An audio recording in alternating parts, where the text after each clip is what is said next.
ये सुनो, ये तुम क्या कर रही हो? देखो देखो, ये चालाकी मुझसे नहीं चलेगी। सुनो, ये क्या कर रही हो तुम?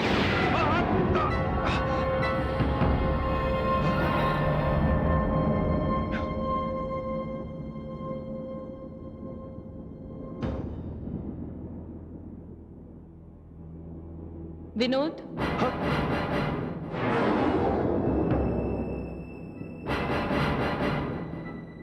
यानी तुम?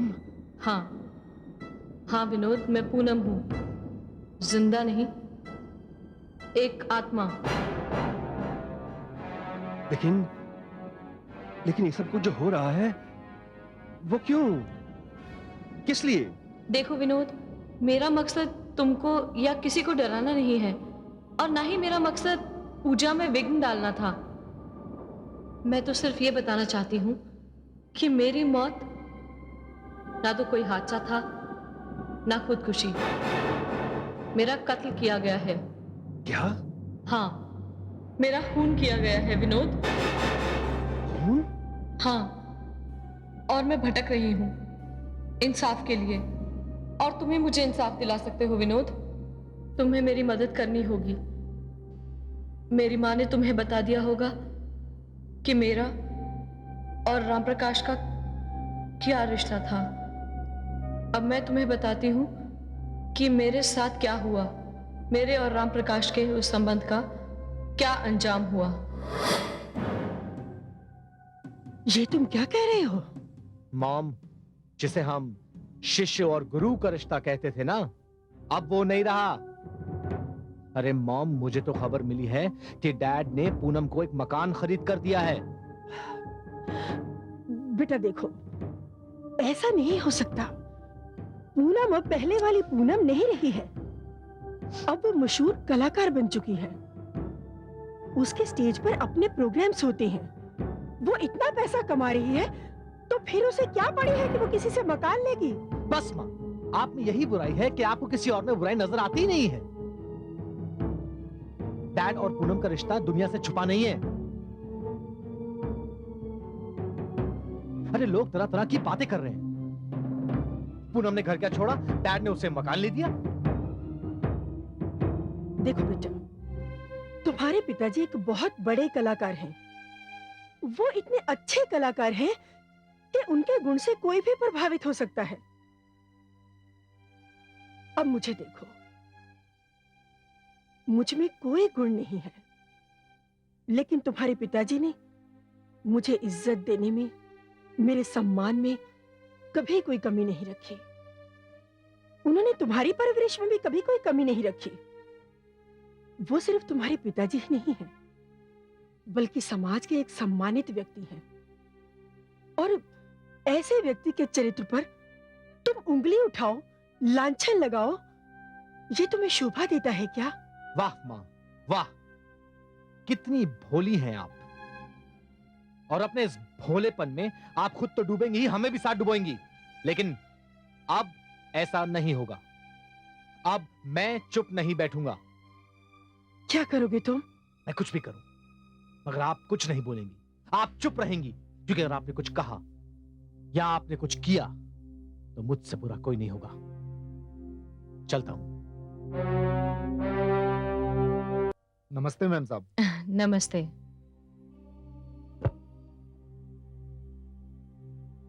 अरे सब लोग कहाँ हैं?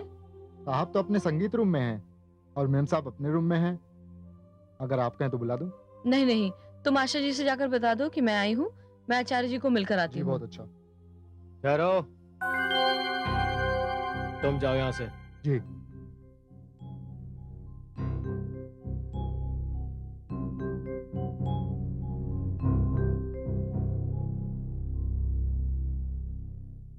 क्या बात है?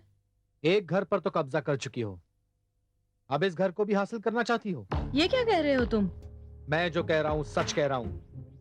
आज के बाद तुम इस घर में नहीं आओगी।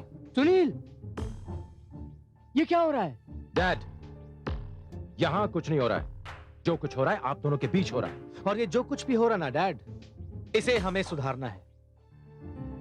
ये आज के बाद इस घर में नहीं आएगी और बेहतर होगा कि आप इससे खुद कहें कि ये यहाँ से चली जाए और इस घर में फिर कदम ना रखे। ये घर मेरा है, मैं इस घर का मालिक हूं। मैं फैसला करूंगा कि इस घर में कदम कौन रखेगा और कौन नहीं रखेगा। नहीं डैड, अब ये फैसला आप नहीं हम करेंगे। अरे तू कैसी बेशरम औरत है, तेरी वजह से इस घर में महाभारत छिड़ गया है और तू अब तक यहाँ खड़ी है। अरे जा यहाँ से। बिमला, तू इस घर की नौकरानी है, तेरा जो काम है सिर्फ वही कर। चल जा यहाँ से। अरे मीम साहब, आपको जिसे इस घर के बाहर कर देना चाहिए उससे तो आप कुछ कह नहीं रही, सिर्फ मुझे को डांट रही है। मैंने जो कहा इस घर की भलाई के लिए कहा। बिमला, इस घर की भलाई हम तुमसे ज्यादा अच्छी तरह समझते हैं। तुम जाकर चुपचाप अपना काम करो। जाओ यहाँ से। तू यहाँ से जाती है या नहीं? मैं जा रही हूँ। नहीं पूनम, पूनम यहाँ से नहीं जाएगी। वो हमारी मेहमान है, हमने उसे डिनर पर बुलाया है। नहीं आचार्य जी, मेरा अब यहाँ रुकना मुनासिब नहीं। प्लीज आप मुझे जाने दीजिए। पूनम, पूनम मेरी बात सुनो।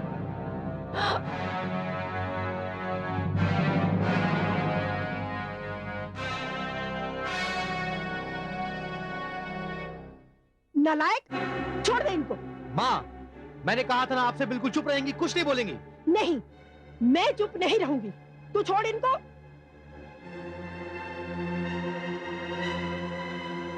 आशा, इन्हें कुछ मत कहो, कसूर इनका नहीं है, कसूर तो हमारा है जो ऐसे सपोलों को पाल पोस कर बड़ा किया है। इन्होंने घर में जो आज हरकत की है वो कल बाहर जाकर भी करेंगे, तो हमारी क्या इज्जत रहेगी? डैड, अपनी इज्जत आपने खुद गंवाई है। ये तू कह रहा है निकम्मे, जो खुद कोई काम धाम नहीं करता, सिर्फ आवारागर्दी करता है, रंगरलियां मनाता है। इतना जवान जहान हो गया और अभी तक बाप के टुकड़ों पर पल रहा है। शर्म आनी चाहिए तुम्हें, शर्म आनी चाहिए। शर्म तो इन्हें आनी चाहिए माँ। इस बुढ़ापे के अंदर अपने बीवी और बच्चों के सामने एक जवान लड़की के साथ रंगरलियां मना रहे। अनिल!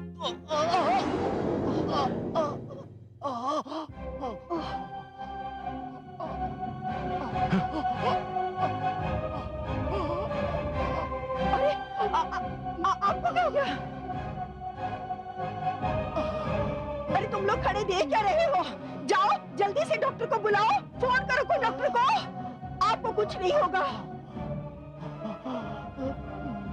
आपको कुछ नहीं होगा, आपको कुछ नहीं होगा। धीरज रखिए, आपको कुछ नहीं होगा। आपको नहीं।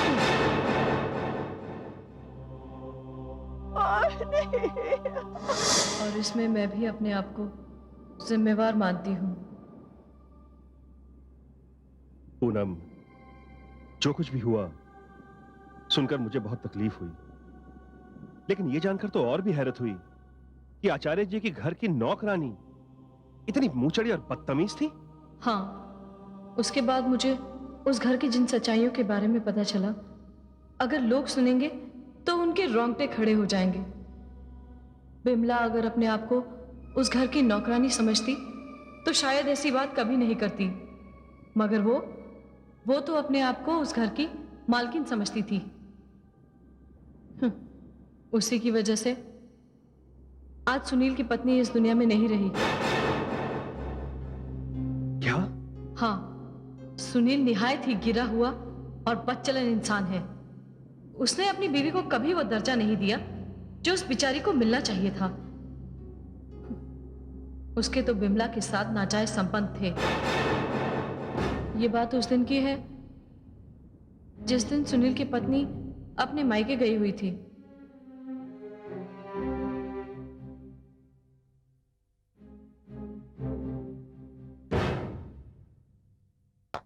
साहब, दूध रख दो। अरे इतनी जल्दी क्या है जाने की? छोड़िए ना, ये आप क्या कर रहे हैं? कोई देख लेगा। अरे तू किससे डरने लगी?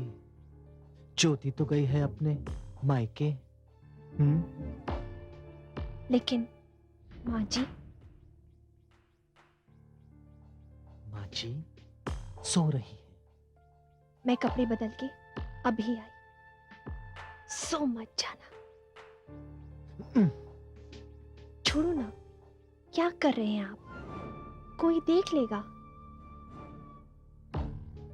जाने से पहले टैक्स तो देती जाओ।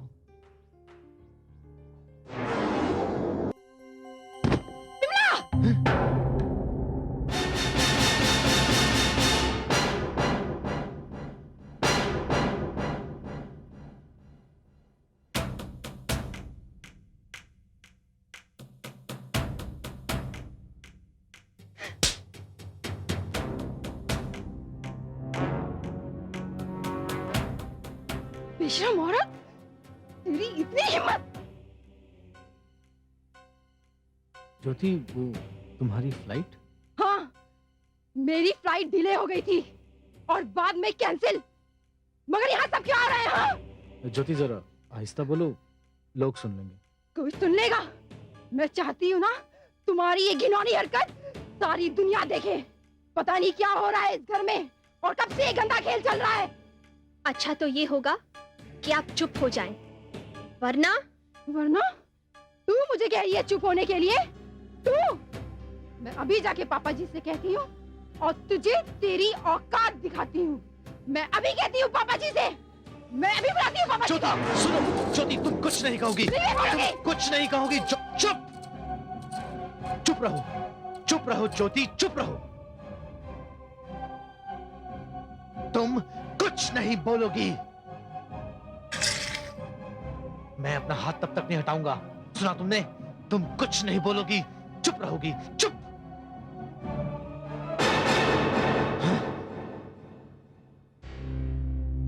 अरे साहब, ये तो बेहोश हो गई। ओह गॉड, मैं तो भूल गया था कि इसे सांस की तकलीफ है। ज्योति, ज्योति, ज्योति! अरे साहब, ये तो मर गई। आपने इसे मार दिया। नहीं, नहीं, मैंने तो इसका मुंह बंद किया था सिर्फ इसलिए कि कुछ बोले ना। मुझे क्या पता इसकी सांसें रुक जाएगी। अब ये सोचना है कि आगे क्या करना है। साहब जी, हमने तो कुछ नहीं किया। अब इस झंझट से आप ही निपटिए। नहीं, ये सब तेरी वजह से हुआ है, समझी तू? तेरी वजह से। अब ये सोचना है कि आगे क्या करें। साहब, एक काम करते हैं। घर पे सभी लोग सो रहे हैं, इसे यहाँ से ले जाके किसी सुनसान जगह पर ले जाके फेंक आते हैं। नहीं, इसके लिए तो कुछ और ही सोचना पड़ेगा। सुनील और बिमला ने ज्योति की लाश को पंखे से लटका दिया और उसकी मौत खुदकुशी बन गई। और इत्तेफाक से डॉक्टर ने भी यही रिपोर्ट दी कि ज्योति की मौत सांस के रुक जाने की वजह से हुई है। और सुनील साफ साफ बच गया। इसका मतलब तो ये हुआ कि पंखे से जो लटकती हुई लाश दिखाई पड़ती है वो ज्योति की लाश है।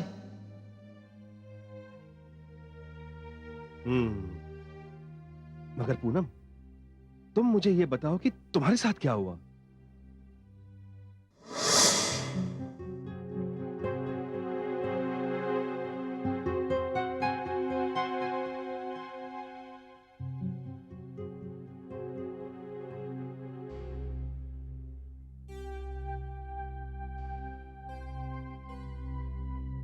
क्या बात है वकील साहब, आप खामोश क्यों बैठे हैं? वसीयत क्यों नहीं पढ़ते? जब तक मिस पूनम यहाँ नहीं आ जाती, मैं ये वसीयत नहीं पढ़ सकता। क्या ताल्लुक है पूनम का उस वसीयत से? ताल्लुक है। वसीयत के मुताबिक आप लोगों की तरह मिस पूनम भी एक बेनिफिशियरी है। क्या बोला आपने? क्या बकवास कर रहे हैं आप? दिमाग तो नहीं खराब हो गया आपका? सुनील, इस वसीयत में खास तौर से जिक्र किया गया है मिस पूनम का, इसलिए हमें उनका इंतजार तो करना ही होगा। वकील साहब आप नाराज मत हुइए, मैं समझती हूँ। क्या मैं अंदर आ सकती हूँ?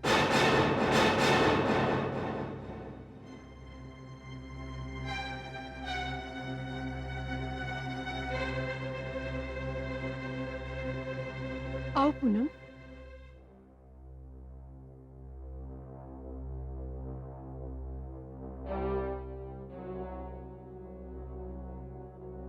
मुझे यहाँ क्यों बुलाया गया है? देखिए पूनम जी, राम प्रकाश जी ने मुझसे वसीयत लिखवाई थी और उस वसीयत के मुताबिक इस जायदाद में आपका भी हिस्सा है। लेकिन वकील साहब, मुझे इसमें से कुछ नहीं चाहिए। अरे बंद करो अपना नाटक। ये नाटक नहीं है, मगर तुम इस बात को नहीं समझोगे। देखिए, बहस करके कोई फायदा नहीं है। बेहतर होगा आप ये वसीयत गौर से सुने और मुझे आगे की कार्रवाई करने दें। इस वसीयत में उन्होंने अपनी जायदाद के 4 हिस्से किए हैं। एक हिस्सा उन्होंने अपनी धर्मपत्नी आशा देवी के नाम किया है। 2 हिस्से उन्होंने अपने दोनों बेटे सुनील और अनिल के नाम किए हैं और चौथा हिस्सा मिस पूनम के नाम लिखा है।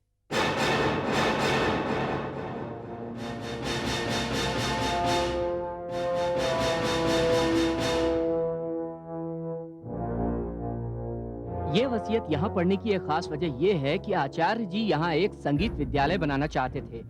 मेरा मतलब है, इस बंगले को संगीत विद्यालय में तब्दील करना चाहते थे, इसलिए उन्होंने ये बंगला मिस पूनम के नाम लिखा है।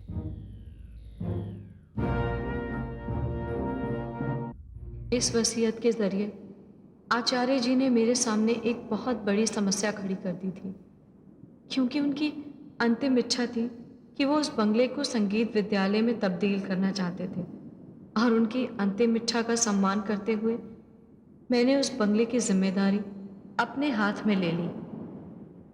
मगर उस बंगले में मेरे खिलाफ एक साजिश हो रही थी। हालांकि रामप्रकाश जी ने अपने दोनों बेटों के लिए काफी जायदाद छोड़ रखी थी, लेकिन न जाने क्यों उनके बेटे उनकी अंतिम इच्छा को पूरी ही नहीं होने देना चाहते थे। और फिर एक दिन अनिल और सुनील ने अपनी माँ को बहला फुसलाकर उन पेपर्स पर साइन करवा लिया और उस घर की पावर ऑफ अटॉर्नी अपने नाम लिखवा ली।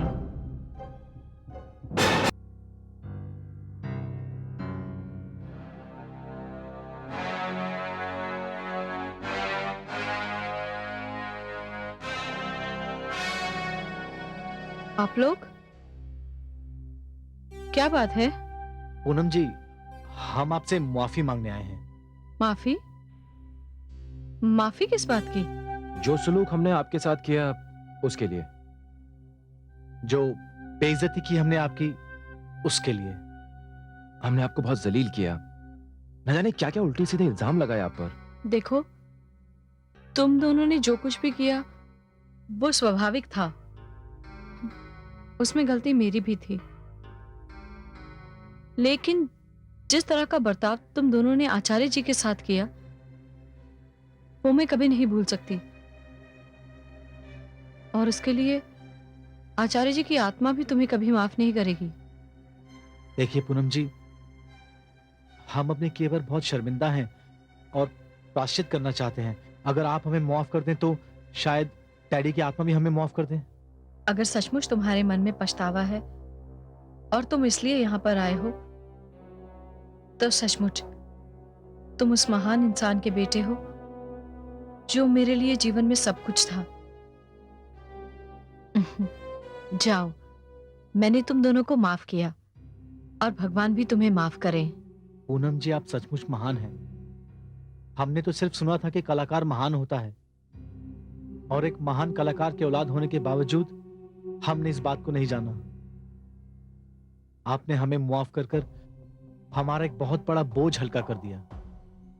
बस अब हमारी भी यही इच्छा है पूनम जी के पिताजी का संगीत विद्यालय का काम जल्द से जल्द शुरू हो जाए। मम्मी भी यही चाहती है। पूनम जी, कल रात को हम हमारे बंगले पर एक पूजा का आयोजन कर रहे हैं। मम्मी की इच्छा है कि आप जरूर आएं। इसलिए हम आपसे विनती करने आए हैं। मैं आऊंगी, मैं जरूर आऊंगी। कल रात को भूलिएगा नहीं? नहीं, मैं नहीं भूलूंगी, मैं जरूर आऊंगी। नमस्ते। नमस्ते।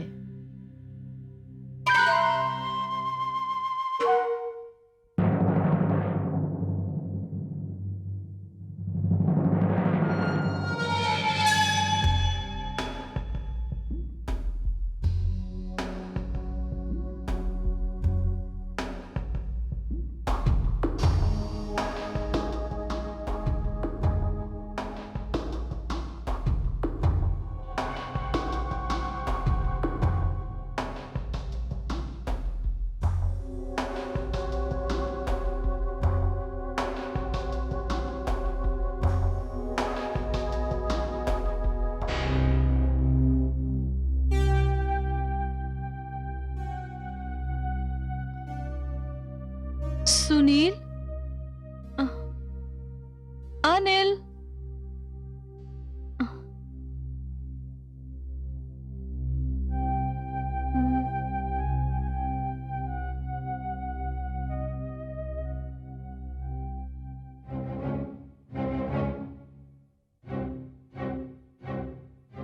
आओ पूनम आओ। अनिल, ये बंगले में इतना अंधेरा क्यों है? वो अभी अभी लाइट चली गई थी, इसलिए हमने मोमबत्तियां जला दी। ओहो, आप लोगों ने कहा था कि घर में पूजा है, पर यहाँ ना तो पंडित दिखाई दे रहे हैं और ना ही पूजा का सामान। वो बिजली चली गई थी ना, इसलिए हमने पंडित को भी रोक दिया। अच्छा, आशा जी कहाँ हैं? उन्हें जहां पहुंचना था हमने उन्हें पहुंचा दिया। क्या मतलब? वो ऐसा है ना कि वो हमारी माँ है ना, इसलिए हमने उन्हें वृद्धाश्रम भेज दिया। क्या? और देखा जाए तो तुम भी हमारी माँ ही हो, इसलिए अब तुम्हें कहां पहुंचाना है यह फैसला भी हम ही करेंगे। तुम लोग चाहते क्या हो?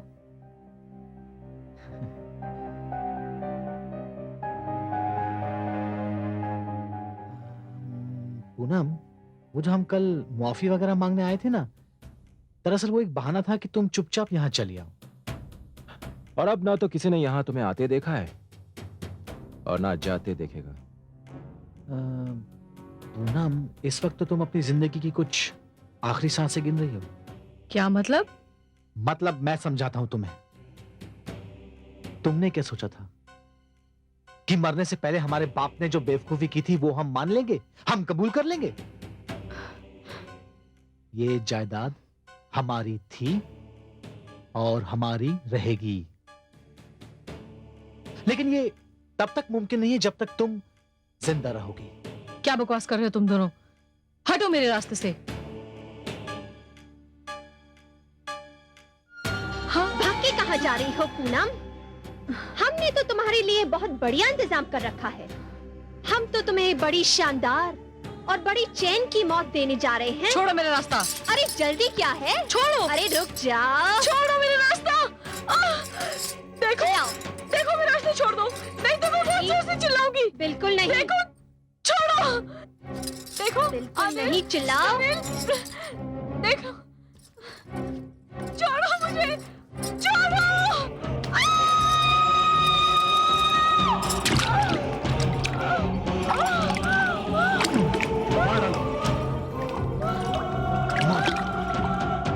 हमारा घर था, हमारी जायदाद थी, सब कुछ हमारा है।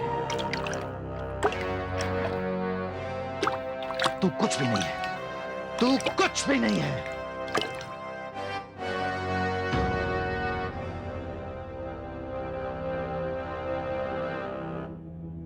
घर लेगी, हमारा घर लेगी।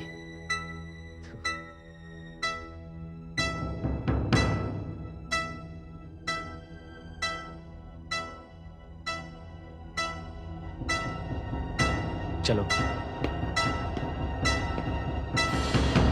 मेरी लाश झील में मिली। कुछ लोगों ने उसे हादसा समझा और कुछ ने खुदकुशी। ये लोग तो बहुत खतरनाक है पूनम। इन्होंने पहले ज्योति को मारा, राम प्रकाश आचार्य के मौत के जिम्मेदार भी वही हैं, और उसके बाद उन्होंने तुम्हारी हत्या की, और आज तक ये आजाद घूम रहे हैं। हाँ, लेकिन अब वो आजाद नहीं घूम पाएंगे। उन्हें भी बिल्कुल वैसी सजा मिलेगी जैसी मौत उन लोगों ने मुझे दी।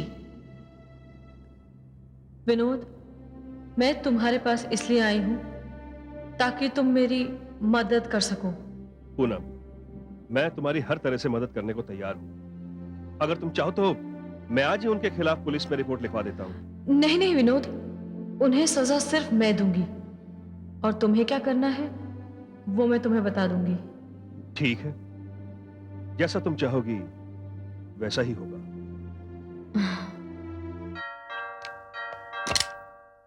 जी, नमस्ते साहब, ये रजिस्टर्ड लेटर है सुनील आचार्य के नाम पर। यहाँ दस्तखत कर दीजिए।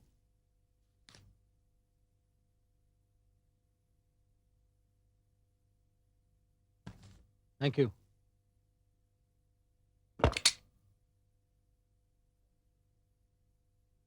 किसका लेटर है भैया? पता नहीं, खोल के देखता हूँ।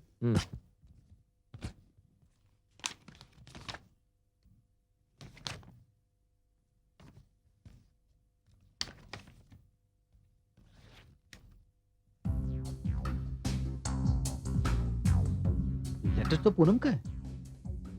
पूनम का? पर छोटे, इस पर तारीख 25/6/2000 लिखी है। इसका मतलब है वो पूनम के मरने के 1 महीने पहले की तारीख है। हाँ। अच्छा, इसमें लिखा क्या? पढ़ो तो सही।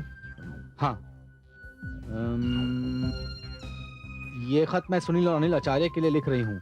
मुझे इस बात का बेहद अफसोस है कि मेरी वजह से आपके पिता ने आप लोगों के साथ बड़ी ज्यादती की। संगीत विद्यालय तो कभी भी बन सकता है, मगर वो बंगला जिसमें आप दोनों का जन्म हुआ, पलकर बड़े हुए और जिसमें आपकी यादें आपसे जुड़ी हैं, वो अगर छूट जाए तो ये सदमा जिंदगी के लिए जानलेवा भी साबित हो सकता है।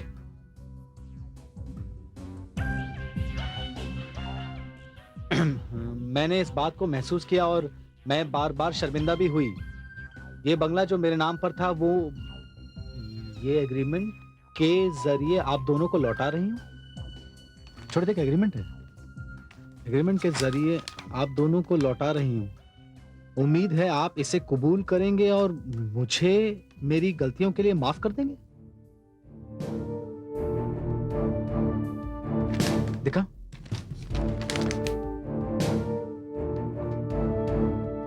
या छोटे, हमने तो पूनम को समझने में गलती कर दी। हाँ भैया, हमने तो खामखा उसे मार डाला। और ये देख एग्रीमेंट, उसने बंगला हमारे नाम पे कर दिया और अब हम बंगले के मालिक हैं। हाँ भैया, बंगले के मालिक तो हम हैं, लेकिन सिर्फ नाम के लिए। क्या मतलब? मतलब ये कि बंगला क्या चाटना है? देखो, एक काम करते हैं, इस बंगले को बेच करके जो पैसा आएगा ना, उसे एक बिजनेस स्टार्ट करते हैं। छोटे, बात तो तू समझदारी की कर रहा है, पर इसका ग्राहक भी तो मिलना चाहिए। हाँ, वो भी। देखता हूं। हेलो। हेलो, क्या मैं सुनील आचार्य से बात कर सकता हूं? बोल रहा हूं। कहिए, कौन बोल रहे हैं आप? जी, मैं विनोद, एस्टेट एजेंट। फोन क्यों किया? जी, दरअसल आपके बंगले को खरीदने के लिए कुछ पार्टीज हैं। अब पहले तो मेरी हिम्मत नहीं हुई आपसे इस सिलसिले में बात करने की, लेकिन फिर मैंने सोचा बिजनेस ही तो है, इसलिए अगर आप कहें, इफ यू आर इंटरेस्टेड, तो मैं पार्टी को लेकर आपके बंगले पर 7 बजे आ जाऊंगा शाम को। होल्ड करो। कौन है? विनोद, वो एस्टेट एजेंट। क्या कर रहे वो कह रहा है कि बंगले के लिए कोई खरीदार मिल गया है। हाँ कर दूं? हैं? हाँ हाँ, नेकी और पूछ पूछ। मगर विनोद के साथ? भैया, इस वक्त ये सब भूल जाओ, सिर्फ अपना काम निकालो। बोल दो। हाँ, तो ठीक कह रहा है। विनोद, वो बंगले को बेचने में हम इंटरेस्टेड तो हैं, और अब हम उस बंगले के कानूनी मालिक बन गए हैं, तो कोई अड़चन भी नहीं होगी उसे बेचने के लिए। ठीक है, तो सुनील साहब, फिर तो आपको इस बंगले की अच्छी कीमत भी मिलेगी। विनोद, तुम्हारे अंदाज से कितनी कीमत मिल सकती है? यही समझ लीजिए, कम से कम 3 करोड़ रुपए। 3 करोड़? जी, और अगर आपको कम लगती है तो बढ़ा भी सकते हैं। नहीं नहीं, बस आप जो मुनासिब समझे वो कीजिए। बस आप पार्टी ले आइए। हाँ, लेकिन टाइम को याद रखिएगा, शाम को ठीक 7 बजे। हाँ हाँ, समझ गए, 7 बजे। ओके।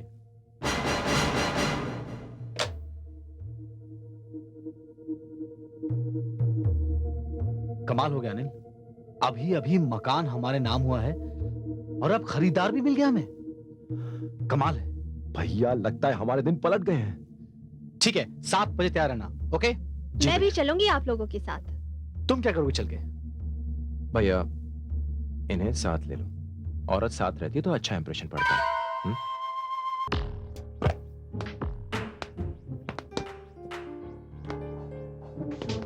कोई नजर नहीं आ रहा अनिल? कोई है ही नहीं।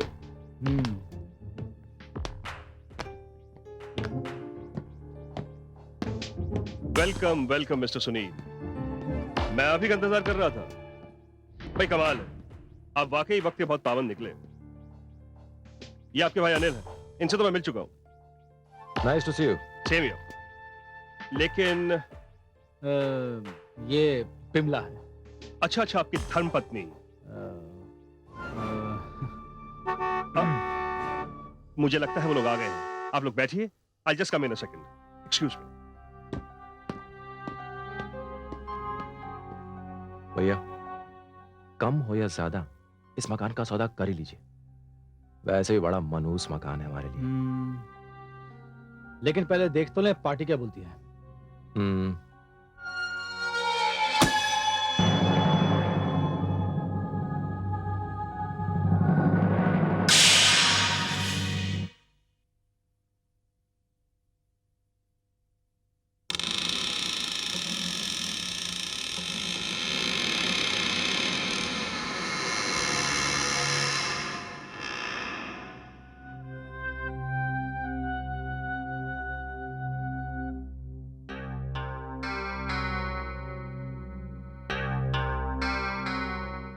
तुम रुको, मैं देख के आता हूं। लगता है ये विनोद कोई खेल खेल रहा है हमारे साथ।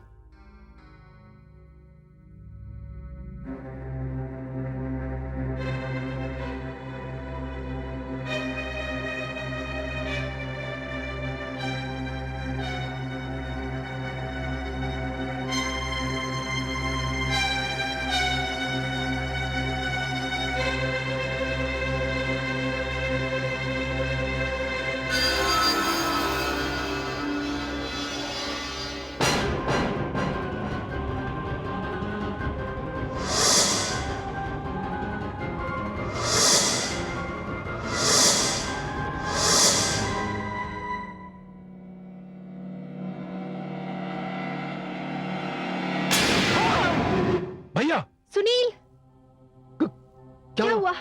क्या हुआ? क्या? दरवाजे के पीछे। दरवाजे के पीछे क्या है? क्या है? क्या है? ज्योति थी। ज्योति? हाँ, क्या बात करो भैया? हाँ। It's impossible. इम्पॉसिबल। एक मिनट, आप यहाँ ठहरो, मैं देखता हूँ। Anil, be careful. हाँ। नहीं,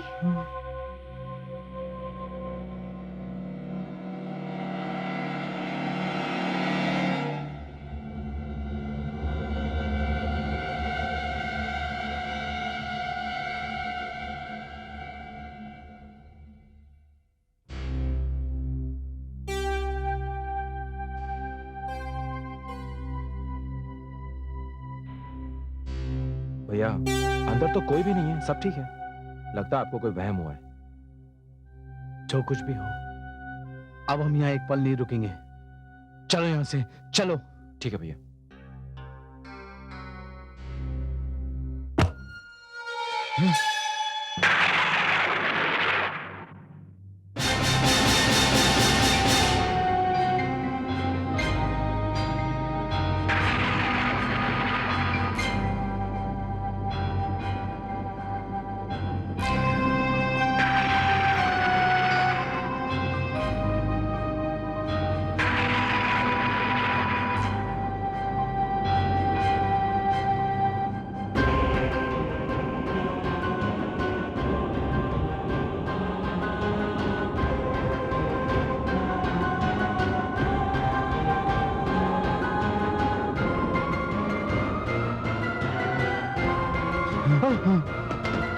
चलो, चलो।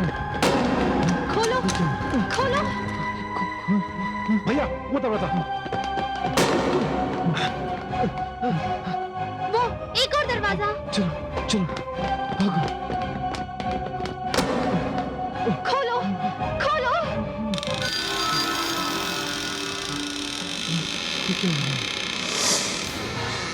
वो देखो। चलो, चलो, चलो।